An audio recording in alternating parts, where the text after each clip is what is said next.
I call to order this special call meeting of City Council of Simpsonville for September 25th, 2025. Clerk Clark, call the roll, please. Councilmember O'Rear. Here. Councilmember Rue. Councilmember Williams. Here. Councilmember Roche. Here. Councilmember Pinkerton. Here. Councilmember Hutchings. Here. Mayor Shewmaker. Here.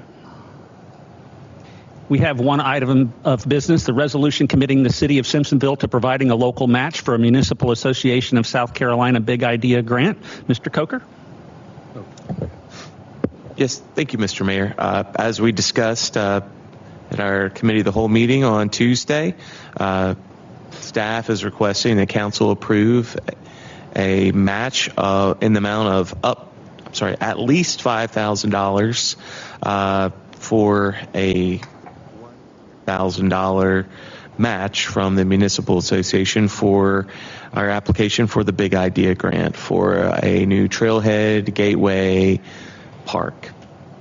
Thank you. A motion is in order. Councilmember Hutchings. Mayor and Council, I make a motion to approve resolution committing the City of Simpsonville to provide a local match for a Municipal Association of South Carolina Big Idea grant. Second. Motion from Councilmember Hutchings with a second from Councilmember Roche. Discussion? Councilmember Hutchings.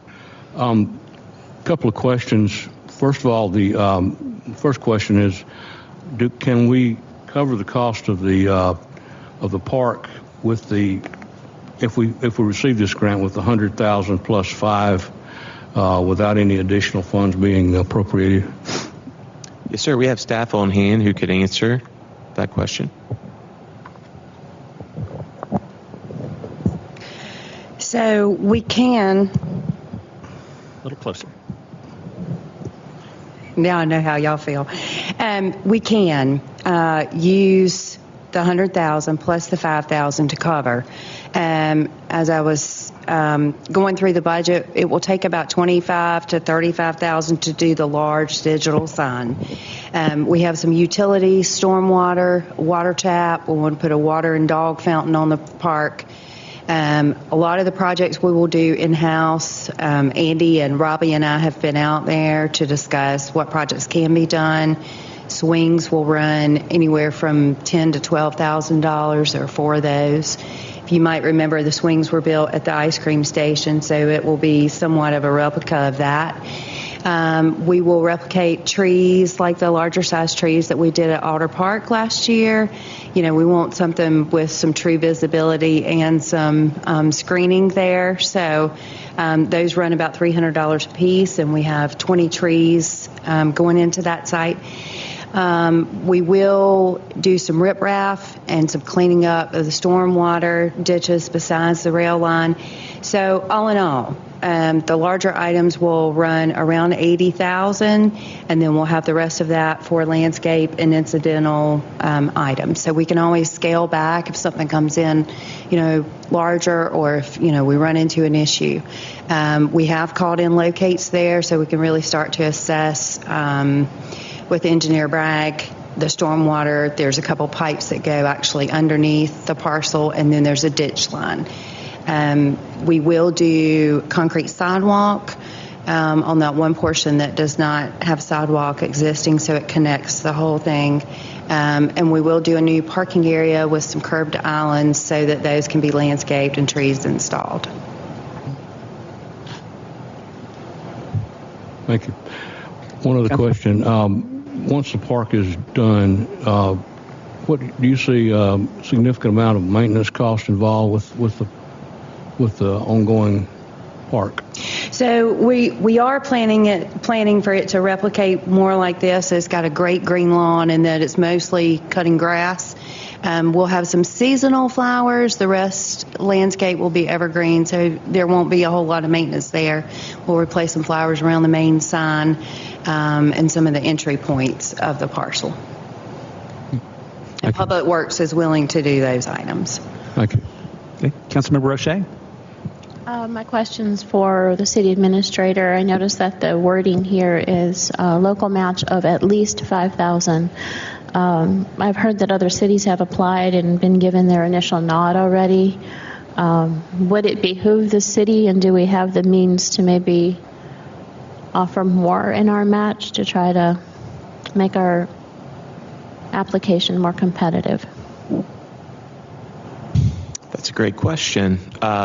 So the language of the of the resolution is modeled on a suggested ordinance from the municipal association. And so the requirement of the program is a local match of at least $5,000. So as Mr. O'Rear asked the other evening, there is no ceiling on this. It's going to be at least $5,000. But to answer your question, I think one thing to take into consideration is, based on Ms. Carter's comments, we're hoping that we can accomplish the project for roughly the amount of $100,000. So I'm not sure if we would want to commit a larger share when we feel comfortable that we could come in under that budget. So I'm not sure if that's an answer or it's maybe an answer in the form of a question or a consideration for council. Okay, thank you. Councilmember Pinkerton. Yeah, in the same line of that questioning, well, first of all, is there a guarantee that we'll get the grant? No, sir. Okay. All right. And we put in $5,000, you get $100,000 back. So basically, it's a $100,000 grant with $5,000 of our money, right?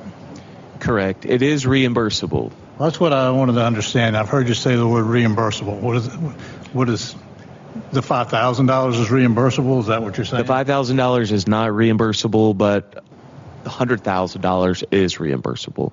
So the first $5,000 would be our investment, just practically. Let's just say we are awarded the grant.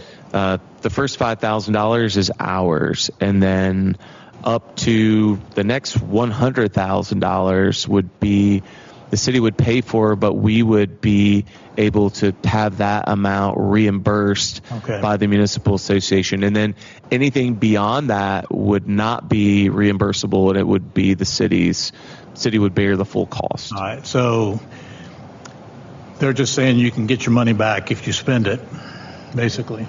Yes, sir. And will they have any say-so over the disbursement? I mean, is there any qualifications if they just say? Yes, sir.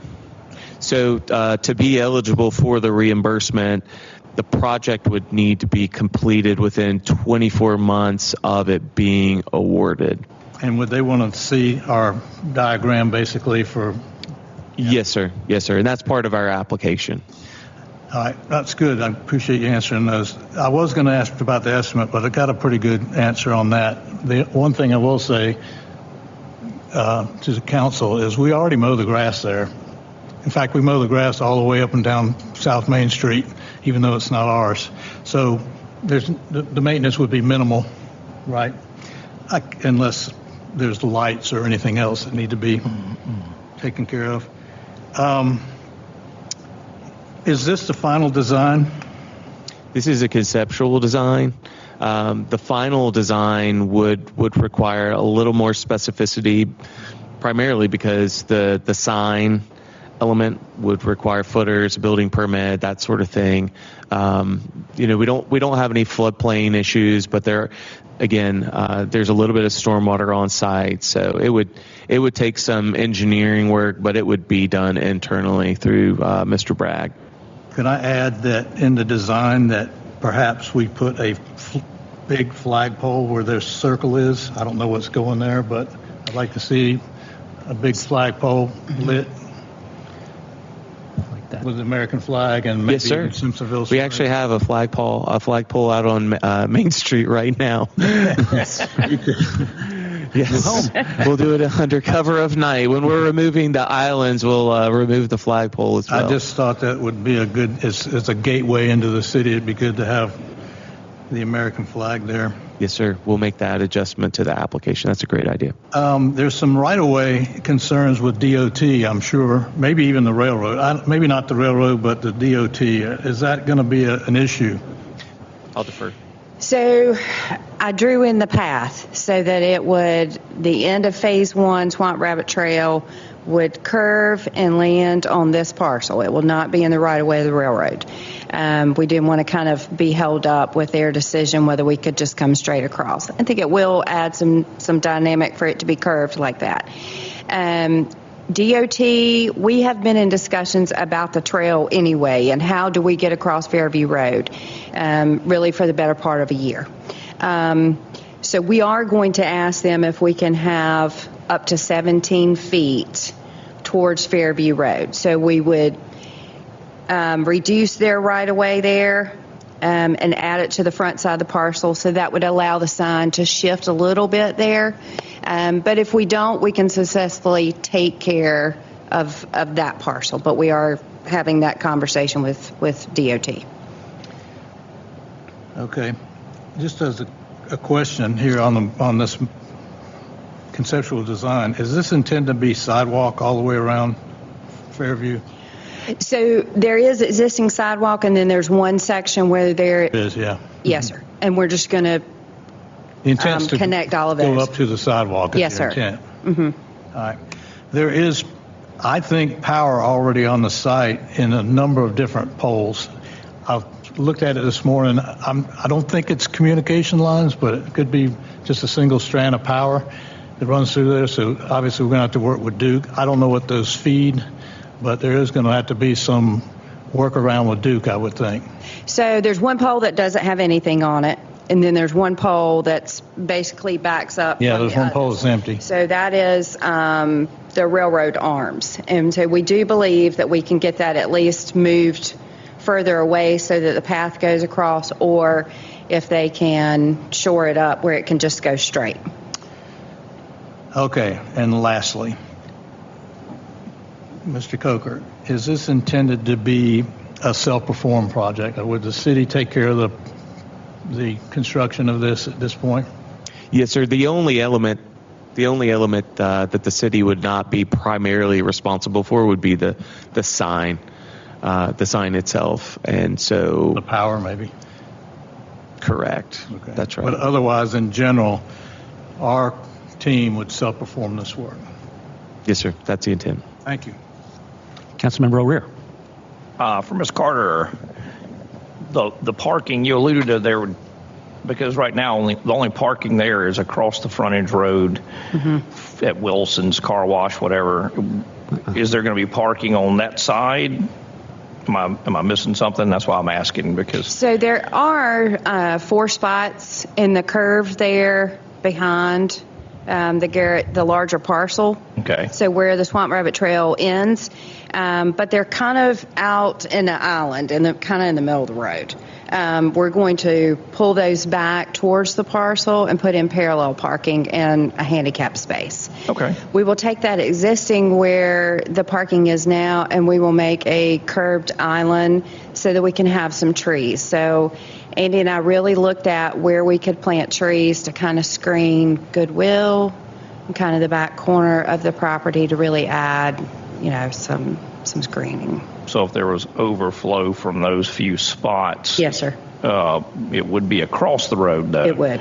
It would be in the Garrett Plaza where Big Lots and all of that is. So, yeah. Okay. I just didn't know if we were going to have any kind of dedicated crosswalk across the frontage road there.